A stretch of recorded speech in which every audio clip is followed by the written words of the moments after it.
Hola, ¿qué tal? Muy buenos días a todos ustedes que nos acompañan nuevamente en este su canal, Rompiendo Paradigmas del Derecho. Hoy, mis compañeros y yo les venimos a compartir nuevo material que seguramente los dejará con el ojo cuadrado. Buen día, compañeros licenciados. Es un placer tenerlos nuevamente por aquí compartiéndonos información tan interesante como siempre. Muy buen día, Ángel. Es un honor participar en este momento con ustedes. Buen día, Ángel. Es un gusto estar nuevamente con ustedes. Buen día, compañero. Gracias por la invitación. Me complace compartir este espacio con ustedes. Excelente día, compañero. Me agrada estar nuevamente aquí con ustedes. Buenos días, Ángel. Me entusiasma poder compartirles el material que he preparado para esta sesión. Muchas gracias, compañeros. Sean todos bienvenidos. En este segundo podcast abordaremos el tema personas, siendo el licenciado Alexis quien nos hable de su concepto jurídico. Nuestra compañera Silvia desarrollará el subtema atributos de las personas. Su servidor dará continuidad con la patria potestad. La licenciada Diana nos compartirá el subtema de la adopción. Nuestro compañero y amigo Pedro nos introducirá a lo concerniente al matrimonio. Pero finalmente, cerrar con la participación de la licenciada Vianney planteándonos lo referente a la situación del divorcio. Nuevamente, muy buen día, Ángel y compañía. Es un honor que me hayan invitado a participar con ustedes en esta grabación. Por el contrario, Alexis, un gusto tenerte acá. Cuéntanos, ¿qué significa el término persona física? Por supuesto, Ángel. Mira, persona física son los seres humanos con capacidad jurídica. Es así de simple la definición. Pero, ¿qué crees que se entiende por capacidad jurídica? Ahí te va. Increíblemente, no hay una definición en el Código Civil Federal. Así que me voy a remitir a lo que establece el artículo 33 del Código Civil para el Estado Libre y Soberano de Puebla, el cual expresa que la capacidad jurídica es uno de los atributos de las personas, pero ¿qué se le atribuye? La definición a mi perspectiva queda muy corta, así que la complemento. A las personas físicas se les atribuyen derechos y obligaciones. Interesante, Alexis. Perdona que te interrumpa, pero me surge una cuestión. ¿La capacidad jurídica que mencionas se atribuye por igual a hombres y mujeres o existen algunas limitaciones? No hay problema. La capacidad jurídica es igual para hombre y la mujer. En consecuencia, la mujer no queda sometida por razón de su sexo a restricción alguna en la adquisición y ejercicio de sus derechos civiles, según el Código Civil Federal, artículo 2. Asimismo, en México existe una norma jurídica con mayor poder, el cual establece que está prohibida la discriminación que tenga por objeto anular o menoscabar los derechos y libertades de las personas, que es el artículo 1 de la Constitución Política de los Estados Unidos Mexicanos. ¿Qué grandes aportaciones realizas, Alexis? ¿Podrías continuar con el tema del inicio? Por supuesto, la capacidad jurídica se adquiere al momento de nacer y se pierde a la muerte de la persona. Esta se divide en dos tipos de capacidad, goce y ejercicio. La primera se atribuye a los menores de edad y es una aptitud para adquirir derechos y contraer obligaciones, mientras que la segunda es la aptitud para ejercitar derechos y cumplir obligaciones. Aplica para los mayores de edad, según el Código Civil para el Estado Libre y Soberano de Puebla. Efectivamente, Alexis, aunque es necesario complementar que los jóvenes emancipados entran en la figura de capacidad de ejercicio, debido a que tienen a disposición la opción de construir su patrimonio, asumiendo ciertas obligaciones como mayor de edad. Increíble aportación, colega. Concuerdo con lo que dices. A pesar de que los menores de edad no poseen la capacidad de efectuar ciertos actos como los de un mayor de edad o un emancipado, se les ha condicionado ciertos requisitos para poder adentrarse a ciertos trámites que efectúan únicamente los adultos. Un claro ejemplo es el trámite de una tarjeta bancaria. Instituciones de crédito como Bancomer, Banorte, entre otras, han puesto a disposición del público el trámite de una tarjeta para menores de edad. ¿Qué implica esto? Que una persona física menor de edad con capacidad de goce pueda disfrutar de los servicios financieros de un banco bajo la supervisión de un adulto. También entraría el ejemplo de las compras por plataformas digitales. A mí me pasó hace algunos años que hice una compra por internet y salió mi nombre. Al momento de ir a recogerlo no me lo permitían porque era un menor de edad. Tuvo que acudir mi padre junto con la documentación pertinente para amparar que yo era el beneficiario del paquete a recibir y estaba supervisado por un mayor de edad. Después de unos 20 minutos me lo entregaron. ¿Qué moraleja se aprende de este evento? ¿Que es mejor que salga a nombre de un mayor de edad? Imagino que fue algo incómodo para ti la primera vez el ir a intentar a recoger tu paquete y te lo nieguen por ser menor de edad. Increíble anécdota, Alexis. Ahora, ¿qué nos cuentas acerca de las personas morales? Por supuesto, la persona moral es una organización o entidad con personalidad jurídica, formada por dos o varias personas físicas. Bastante las conocemos como sociedades mercantiles, la nación, los estados y los municipios, los sindicatos, entre otros. En México se contemplan varias sociedades mercantiles como las da a conocer la Ley General de Sociedades Mercantiles en el artículo primero. Tenemos la sociedad de nombre colectivo, comandita simple, responsabilidad limitada, anónima, comandita por acciones, cooperativa y por acciones simplificadas. Aquí les va un dato interesante. Contemplamos que en la definición de personas morales hace mención a la unión entre dos o más personas físicas. La sociedad por acciones simplificadas puede constituirse de forma unipersonal. ¿Qué significa? Que una sola persona puede ser persona moral, en el caso especial de la sociedad mencionada. Asimismo, las personas morales pueden ejercer todos los derechos que sean necesarios para realizar el objeto de su institución. En este caso, podemos clasificar a las personas morales en tres categorías: las que tienen propósitos lucrativos, como son Pepsi, Sabritas, Cemex, entre otras; no lucrativos, por ejemplo, Teletón, centros religiosos, clubes deportivos, etc. Y gubernamentales, como la UNESCO o la UNICEF. Así es. Es necesario conocer quiénes son los sujetos del derecho para poder establecer una relación entre la legislación y a quién la aplica. En este caso, abarcamos dos tipos de sujetos a las leyes: las personas físicas y morales. Cada una posee distintas cualidades que las hacen diferentes entre sí. Por ejemplo, una persona física es un ser humano titular de ciertas obligaciones y derechos, mientras que la moral es la unión de dos o más personas físicas que en conjunto representan una figura jurídica. Muchísimas gracias por tu contribución a nuestro podcast, licenciado Alexis. Ahora, continuaremos con la participación de la licenciada Silvia desarrollando el tema de atributos de las personas. Adelante, Lic. Gracias, compañero Ángel. Entrando en materia, los atributos de las personas son las cualidades, propiedades o características jurídicas que distinguen a unas personas de otras. Los atributos de las personas físicas son: 1. Capacidad; 2. Estado civil; 3. Patrimonio; 4. Nombre; 5. Domicilio; 6. Nacionalidad; y 7. Parentesco. Por otro lado, los atributos de las personas morales comprenden: 1. Capacidad; 2. Patrimonio; 3. Denominación o razón social; 4. Domicilio; y 5. Nacionalidad. Existe cierta correspondencia entre los atributos de la persona física y los de la persona moral, exceptuándose lo relacionado con el estado civil y el parentesco, que solo pueden darse en las personas físicas. Comencemos hablando de capacidad. Capacidad es la aptitud para ser sujeto de derechos y obligaciones. Hay dos tipos: de goce y de ejercicio. La capacidad de goce es la aptitud para ser titular de derechos o para ser sujeto de obligaciones. Todo sujeto debe tenerla. Si se suprime, desaparece la personalidad por cuanto que impide al ente la posibilidad jurídica de actuar.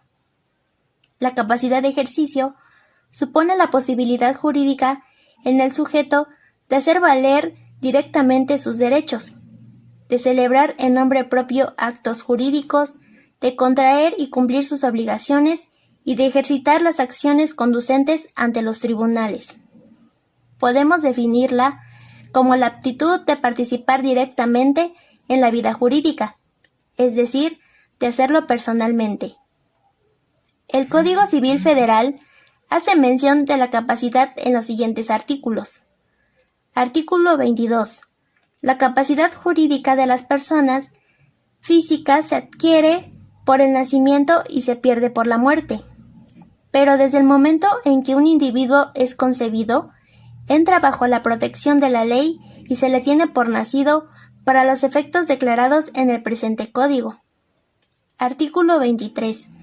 La minoría de edad, el estado de interdicción y demás incapacidades establecidas por la ley son restricciones a la personalidad jurídica que no deben menoscabar la dignidad de la persona ni atentar contra la integridad de la familia.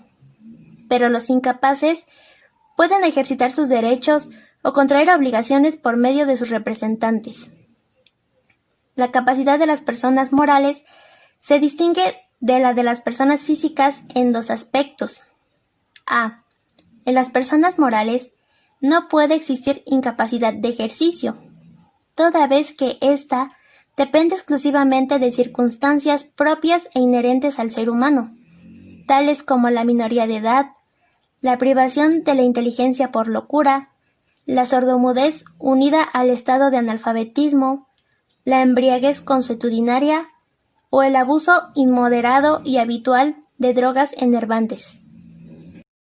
Disculpe, licenciada, ¿podría aclarar qué significa el término enervantes para que resulte de total entendimiento para nuestro querido público? Claro que sí, Lick.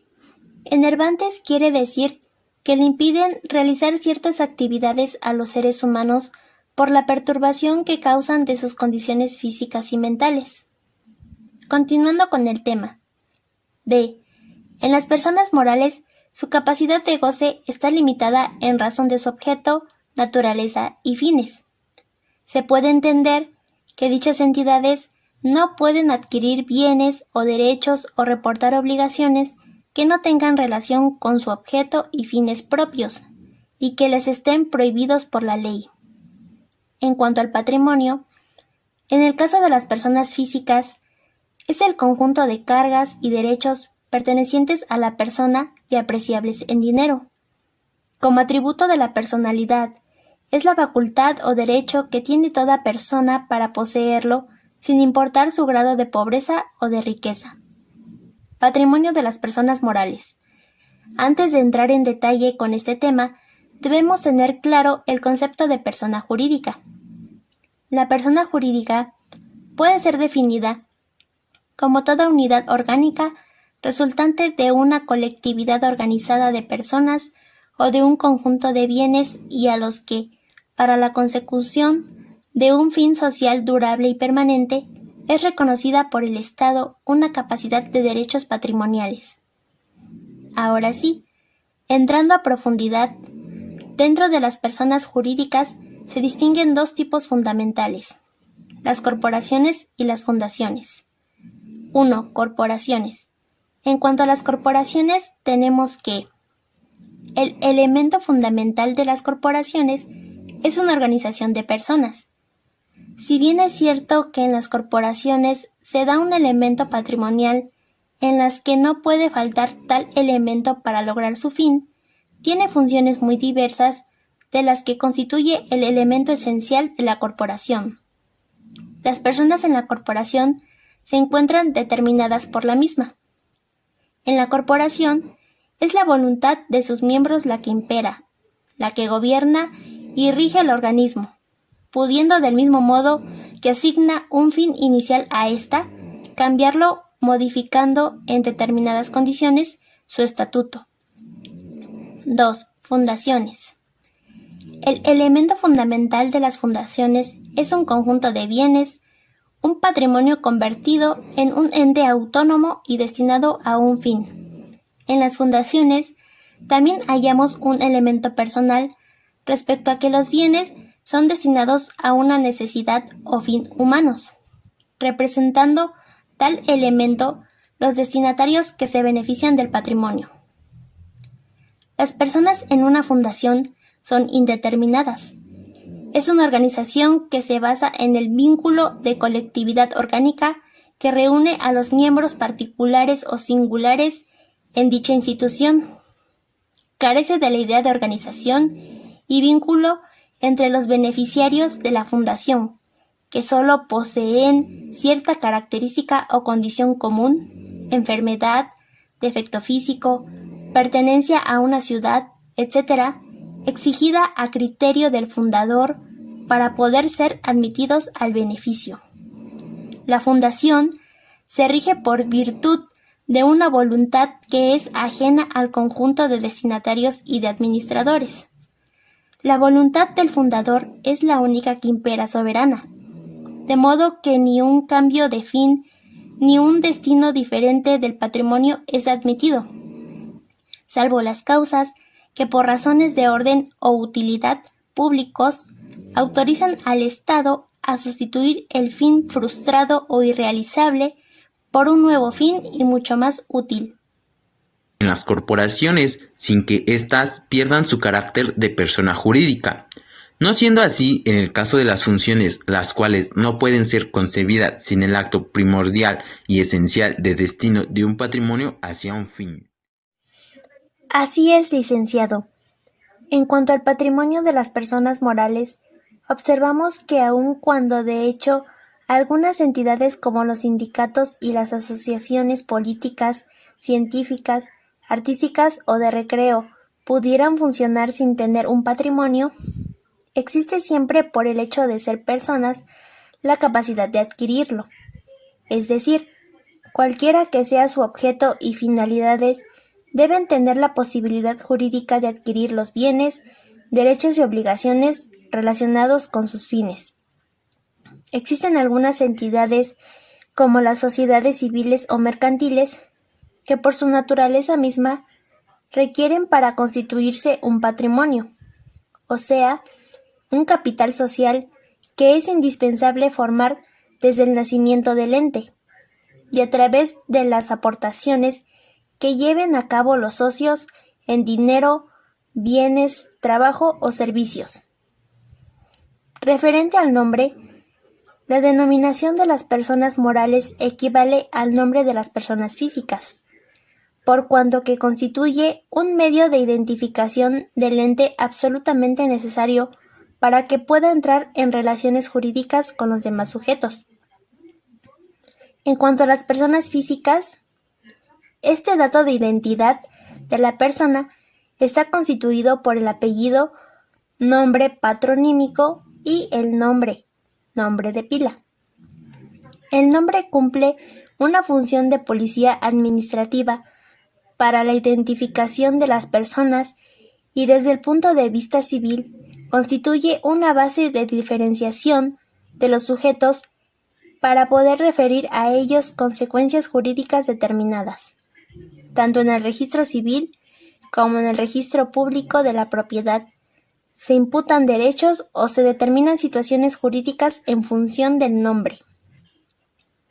De esta manera, el derecho objetivo atribuye esta calidad para poder hacer la diferenciación de las personas, su identificación individual e introducir un régimen de orden para evitar controversias que de otra forma se presentarían si no se pudiesen identificar los derechos en relación con sujetos determinados. El nombre no puede considerarse ni como un derecho de propiedad ni como un derecho patrimonial cualquiera, porque el nombre no es un objeto exterior a la persona, ni tiene por sí valor patrimonial. Es por el contrario un derecho de índole esencialmente personal. El nombre otorga un derecho subjetivo.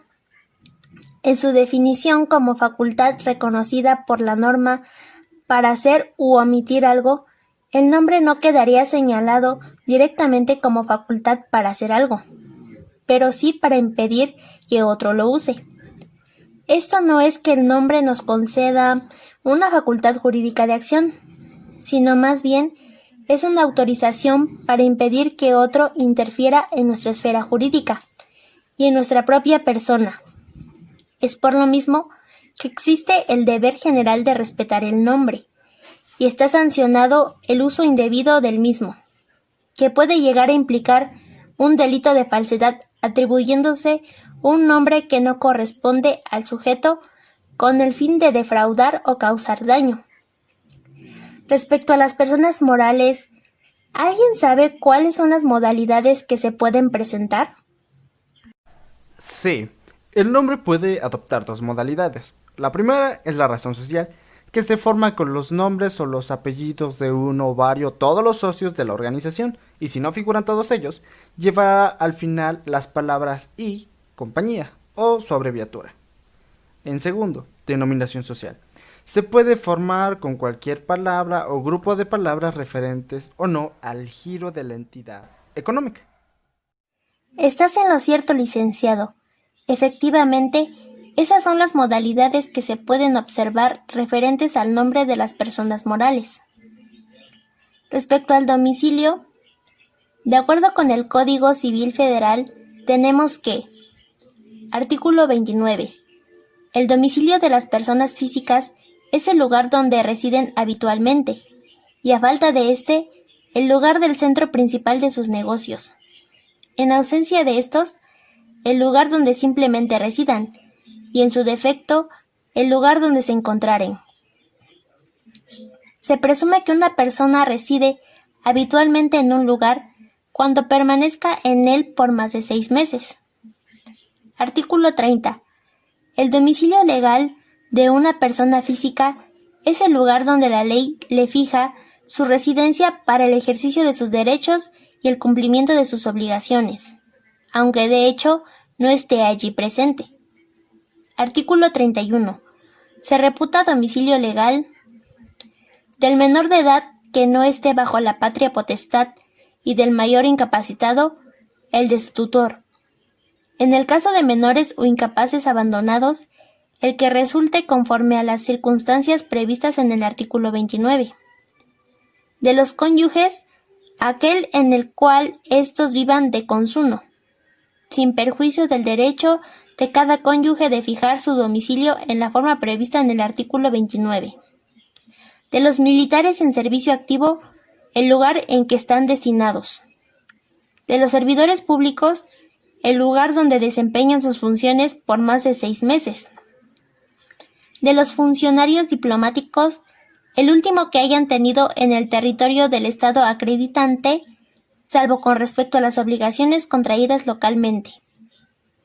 De las personas que residan temporalmente en el país en el desempeño de una comisión o empleo de su gobierno o de un organismo internacional, será el del Estado que los haya designado o el que hubieren tenido antes de dicha designación respectivamente, salvo con respecto a obligaciones contraídas localmente, y de los sentenciados a sufrir una pena privativa de la libertad por más de 6 meses, la población en que la extingan.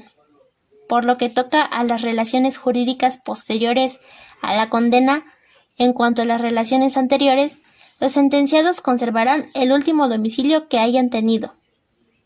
Artículo 32. Cuando una persona tenga 2 o más domicilios, se le considerará domiciliada en el lugar en que simplemente resida, y si viviere en varios, aquel en que se encontrare. Artículo 33. Las personas morales tienen su domicilio en el lugar donde se halle establecida su administración. Las que tengan su administración fuera del Distrito Federal, pero que ejecuten actos jurídicos dentro de su circunscripción, se considerarán domiciliadas en este lugar, en cuanto a todo lo que a esos actos se refiera.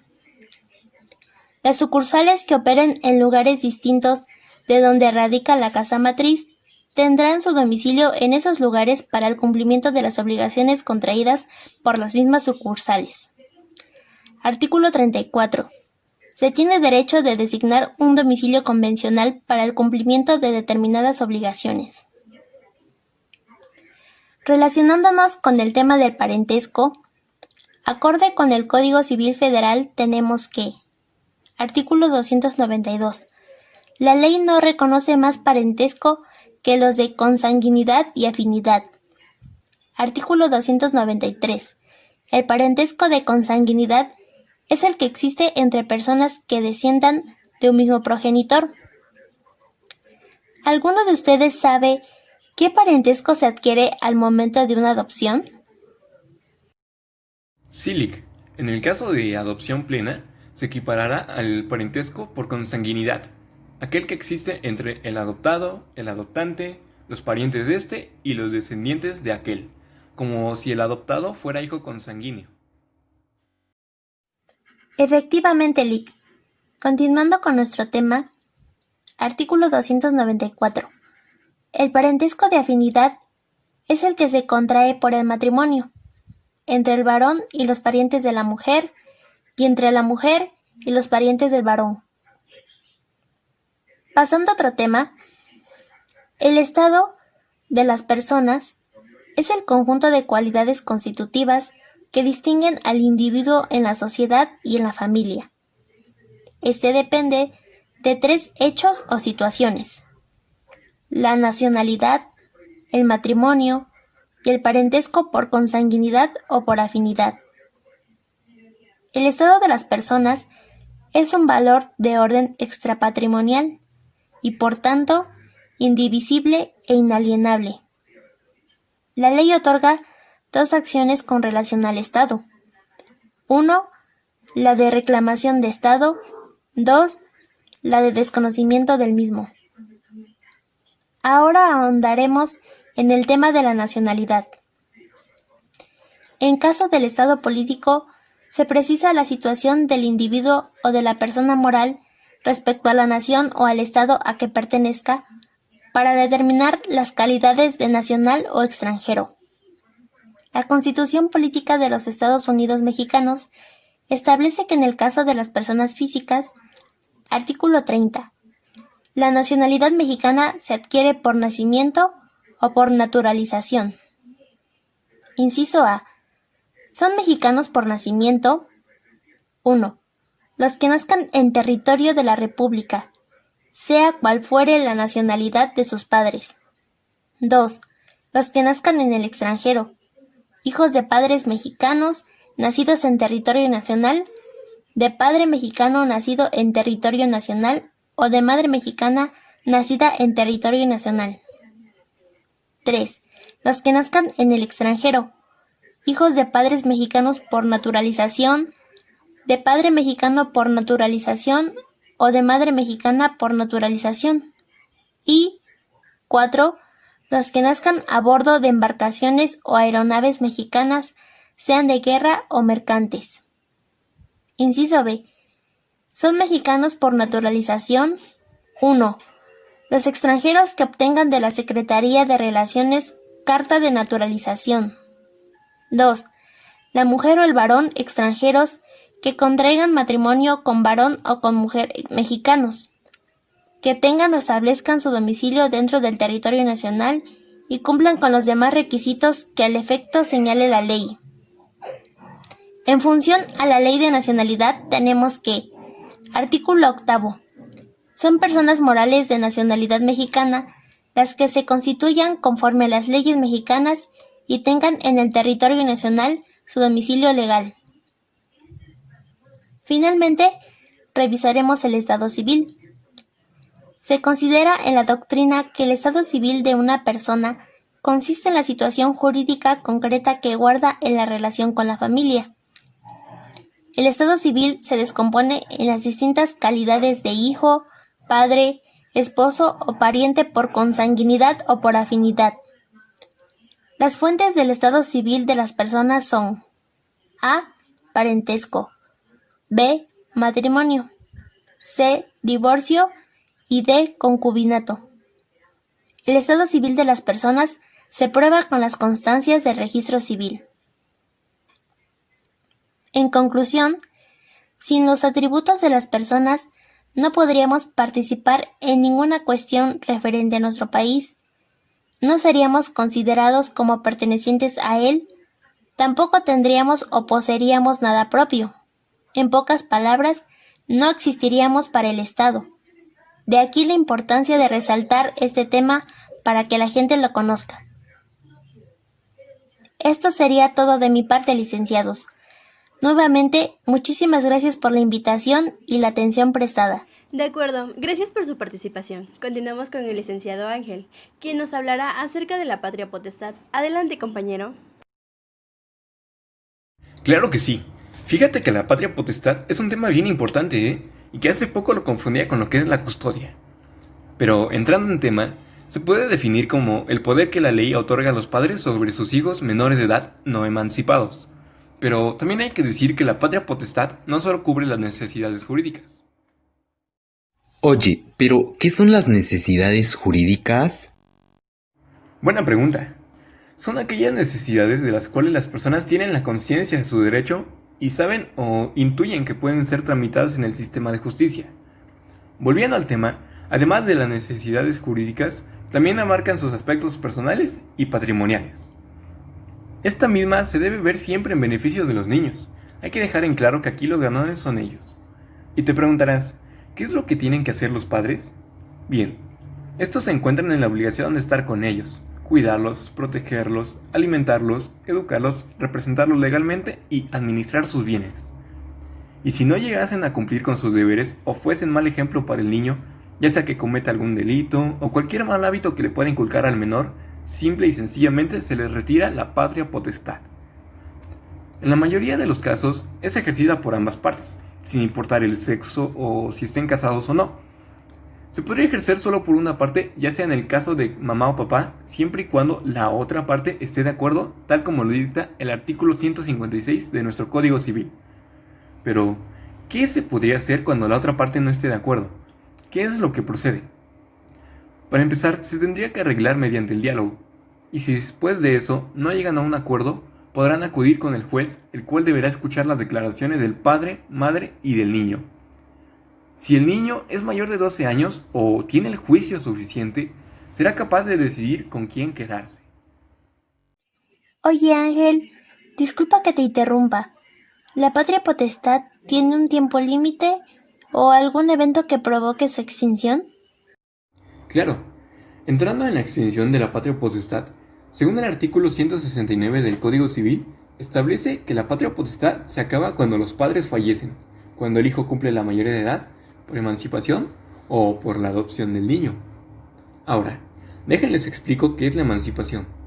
La emancipación es quien permite a una chica o chico de entre 16 y 18 años disponer de su persona como si ya fuese mayor de edad. Pero eso sí, no puede pedir préstamos bancarios, vender o transmitir inmuebles sin el consentimiento de sus padres o tutores. Para más fácil, podríamos decir que la emancipación es el poder que se le otorga a los jóvenes de entre 16 y 18 años para poder decidir sobre sí mismos. En este caso de lo que es la patria potestad, le da el poder para elegir con quién quedarse, ya sea padre, madre o algún otro familiar.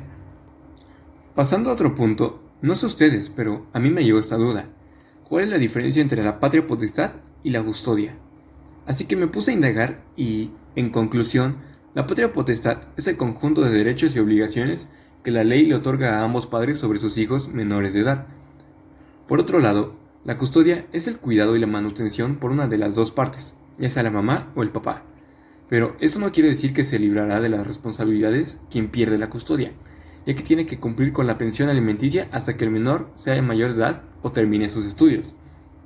Que también cabe recalcar que esto es un supón, ya que hay diversos casos particulares donde algunos de los progenitores se van por cigarros y jamás regresan, como mi papá. Pero bueno, eso sería todo respecto a lo que es la patria potestad. Gracias por tu maravilloso aporte. Ahora continuamos con Diana, quien nos platicará acerca de la adopción. Te escuchamos, Diana. La adopción es un proceso legal que le permite a una persona convertirse en el padre o madre de un niño o una niña, aunque esos padres no tengan un parentesco sanguíneo con el niño. Ante una situación de adopción, se deben de tener en cuenta algunas cosas. 1. El interés del menor prevalece sobre cualquier otro. 2. La adopción requiere la intervención estatal. 3. El juez es la única persona que puede instituir una adopción. 4. La adopción extingue el vínculo del adoptado con la familia natural y solo en casos excepcionales podrá mantenerse esta relación. Y por último, la legislación otorga a la pareja el hecho de derecho a adoptar un niño. Según el artículo 391, los cónyuges podrán adoptar cuando los dos estén conformes en considerar al adoptado como hijo, y aunque solo uno de ellos cumple el requisito de la edad a que se refiere el artículo anterior, pero siempre y cuando la diferencia de edad entre cualquiera de los adoptantes y el adoptado sea 17 años de edad cuando menos. Se deberá acreditar además los requisitos previstos en las fracciones del artículo anterior. Las personas que soliciten la adopción de un menor deben cumplir con las siguientes condiciones: estar en pleno ejercicio de los derechos civiles, o sea, no haber sido incapacitados jurídicamente, y ser mayor de 25 años. Solo pueden ser adoptados los menores no emancipados o los emancipados si inmediatamente antes de la emancipación ha existido una situación de acogimiento o convivencia sin interrupción de al menos un año de duración e iniciada antes de que el adoptado cumpliera los 14 años de edad. Además, el menor debe de contar en alguna de las siguientes situaciones. Sus padres han sido privados de la patria potestad por un juez. Sus padres prestan su conformidad a la adopción. Su filiación es desconocida. Esto es, el menor ha sido abandonado y se desconoce quiénes son sus padres. Si el abandono se ha producido en el momento del parto, la ley exige que antes de proceder a su adopción haya transcurrido un periodo de 30 días sin que la madre reclame al menor. Los trámites para realizar en la adopción son los siguientes. En primer lugar, los interesados deben de presentar una solicitud ante el correspondiente Servicio de Protección de Menores de su comunidad autónoma. A esta solicitud se le debe de acompañar con diversos documentos como certificados de nacimiento, de antecedentes penales, declaraciones de la renta y patrimonio, entre otros. Ese organismo va a estudiar a los adoptantes a través de la documentación aportada, realizando también entrevistas y visitas. En segundo lugar, el organismo iniciará el expediente de propuesta previa de adopción. En esta propuesta será constar, según las circunstancias, el adoptante que considere más adecuado para ejercer la patria potestad del menor, además de las circunstancias personales, económicas y sociales, con mención expresa de las relaciones que el adoptante pueda tener con el menor, y el último domicilio conocido de las personas que según la ley deben prestar su consentimiento a la adopción. También la propuesta previa se remitirá a las autoridades judiciales, pero no son necesarias en los casos en los que el adoptante solicite la adopción directamente ante el juzgado, en aquellos casos en los que se pretende la adopción de un niño huérfano y pariente de tercer grado la adopción del hijo del cónyuge o cuando el menor lleva acogido legalmente por el adoptante durante más de un año. El adoptado es mayor de edad o menor emancipado. El juez debe oír la opinión del menor respecto a la solicitud de adopción siempre que cuente al menos con 12 años de edad. La adopción es irrelevante, solamente se puede exigir en vía judicial cuando así lo solicite el padre o la madre que no hubieran intervenido en el procedimiento de adopción por alguna causa ajena a su voluntad.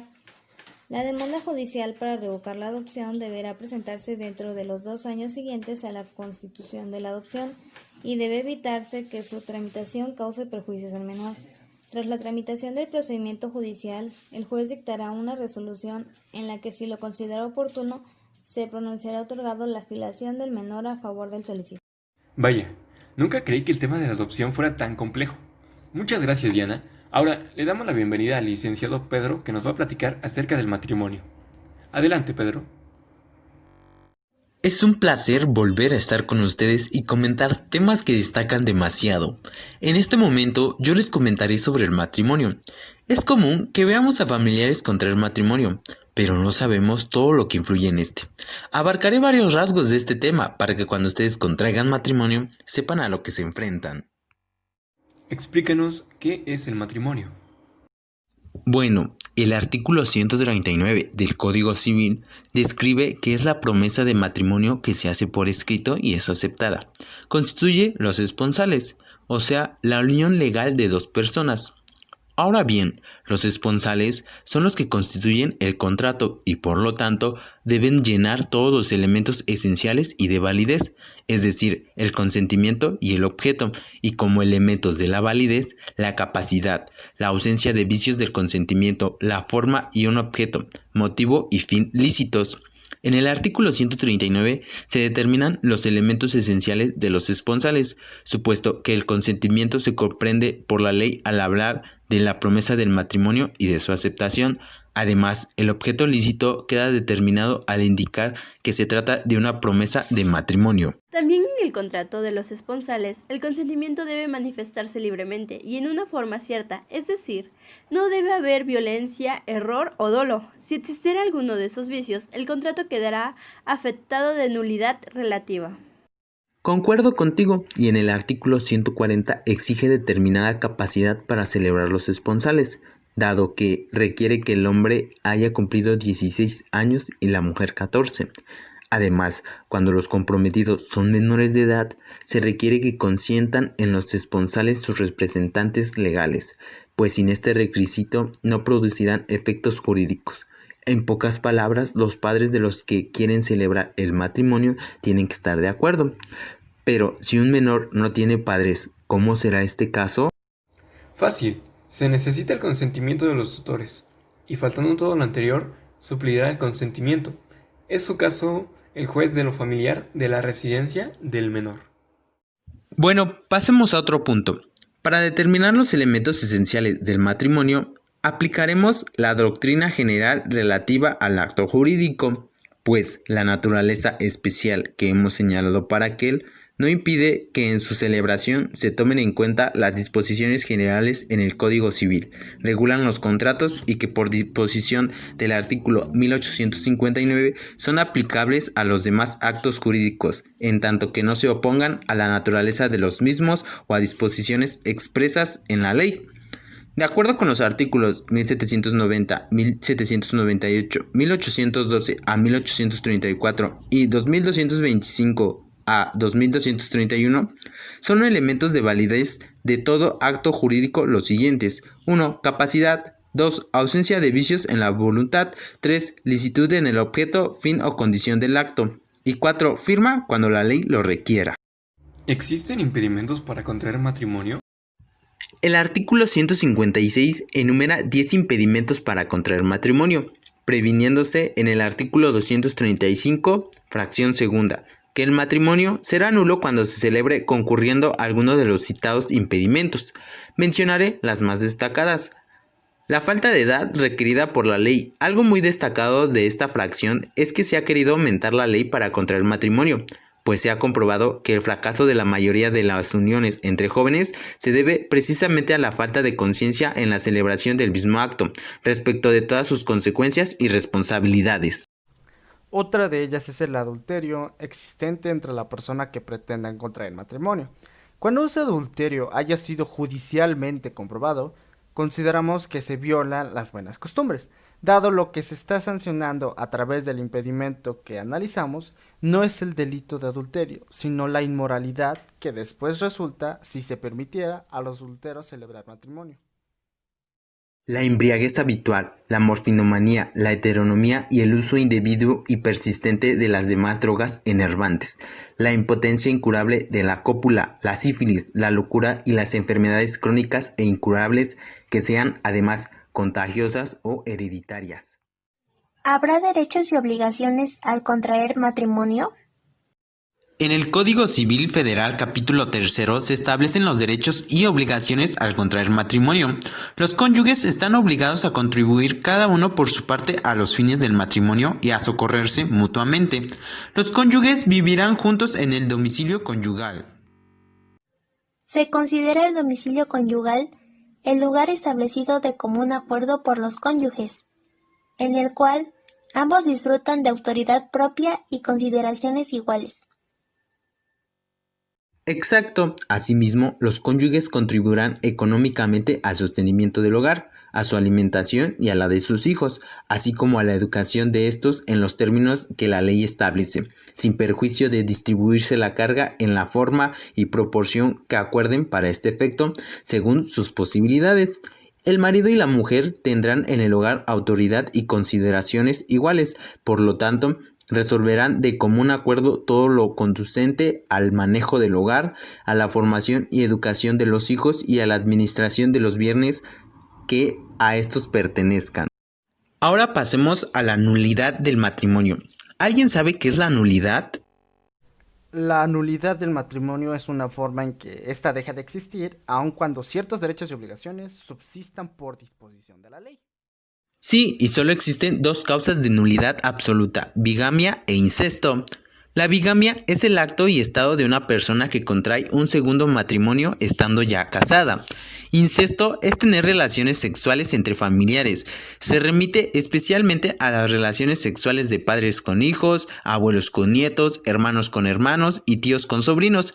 Este tipo de relaciones han sido y son condenadas en todas las culturas y actualmente están penadas por la ley en todas las naciones. Existen diversas teorías que justifican la prohibición del incesto. Lo interesante es que en este punto coinciden diversas disciplinas o enfoques como la religión, la ciencia y las leyes. Los matrimonios ilícitos válidos, conforme al artículo 264, existen ciertos matrimonios ilícitos, pero no nulos, dice así el mencionado precepto.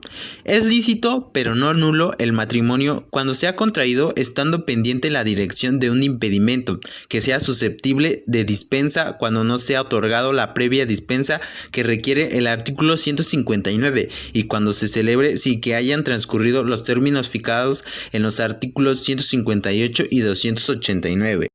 Efectos de la nulidad del matrimonio. Los efectos de la nulidad del matrimonio deben estudiar desde 3 puntos de vista. A. Con relación a los cónyuges. B. Con relación a los hijos. Y C. Con relación a los bienes. A. Con relación a los cónyuges. Se distingue en los citados preceptos si el matrimonio fue contraído de buena o mala fe, para atribuir distintas consecuencias en uno y otro caso.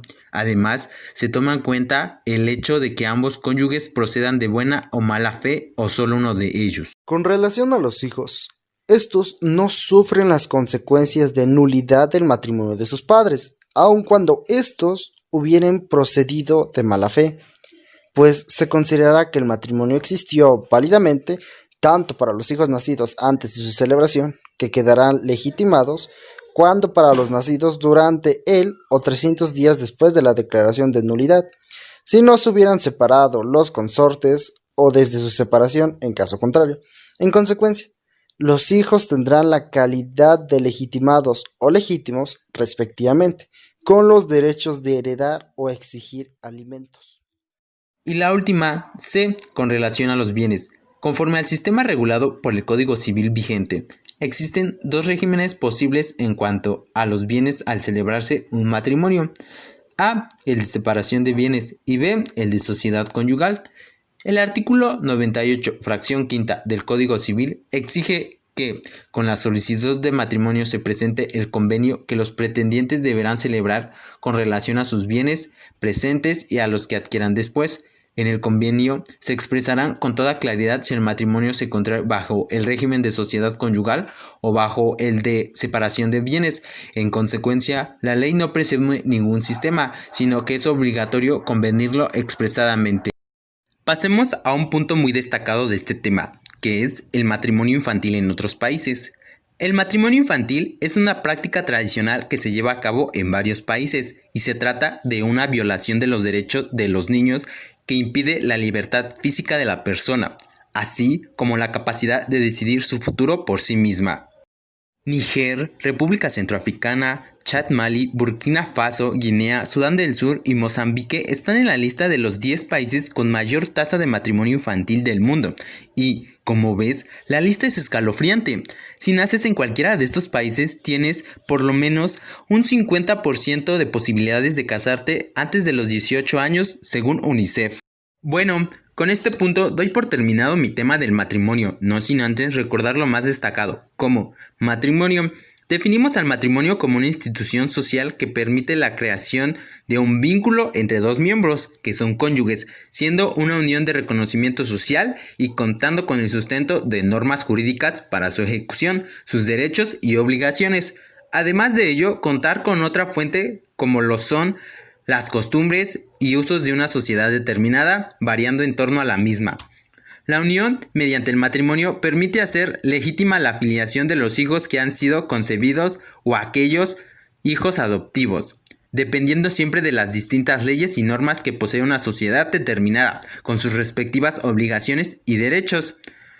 También darnos cuenta que no en todos los países el matrimonio se celebra de la misma manera, ya que es cuestión de costumbres y para mejorar la calidad de vida. Muchas gracias por escucharme y con todo esto dicho le doy la palabra a nuestro compañero Ángel. Gracias por tu participación, Pedro. La pensaré 2 veces antes de casarme. Ahora, viene la otra parte del matrimonio, el divorcio, presentado por la LIC BNI. Compañera, te cedo la palabra. Gracias, Ángel. ¿Qué tal? ¿Cómo están? Me complace estar nuevamente con ustedes. Como ya se los habían mencionado, abarcaré el tema del divorcio. Comenzaré por retomar el tema de mi compañero Pedro, debido a que no puede existir un divorcio sin un matrimonio.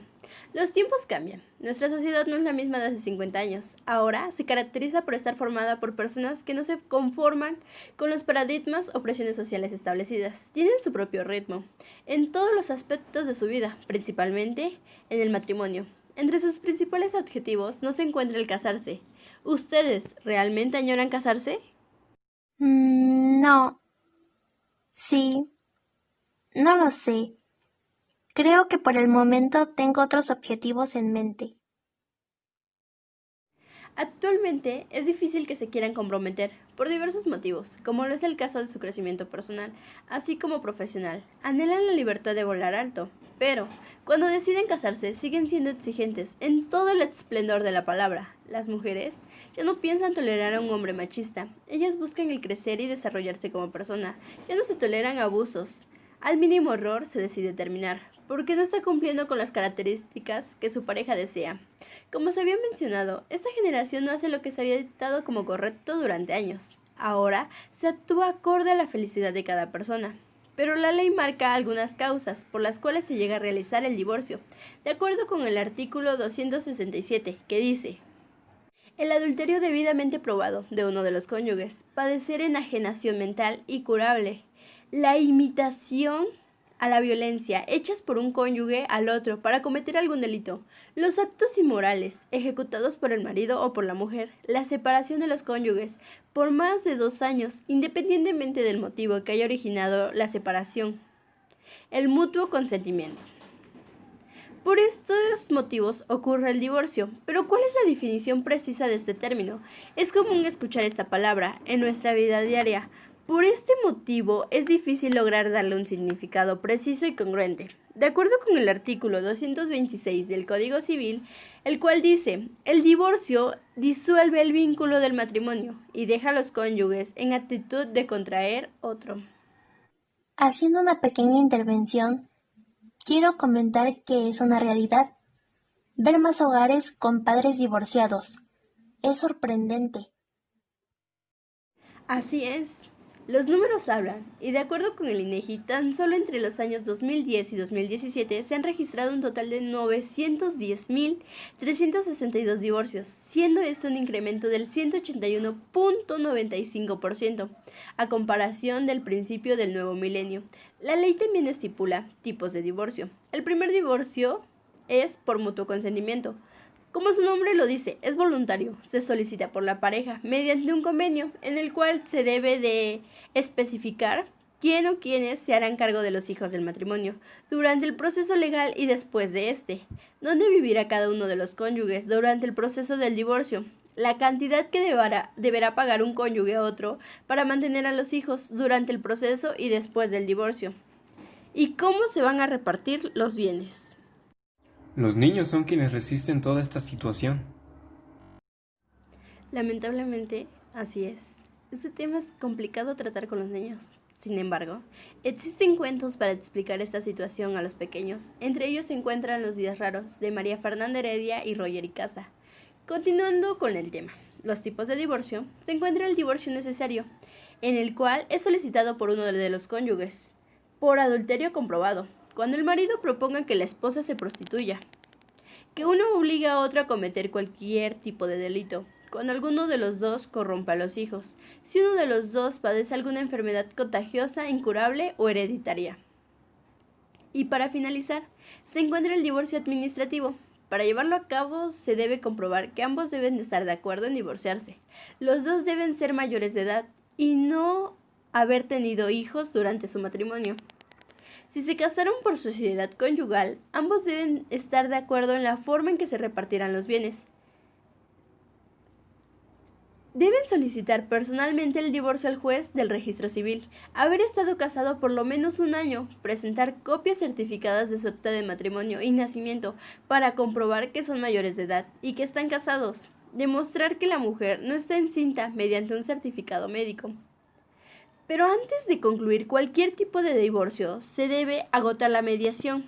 Eso se refiere al método de solución de conflictos, por lo cual una persona ajena interviene para buscar un acuerdo satisfactorio para ambas partes.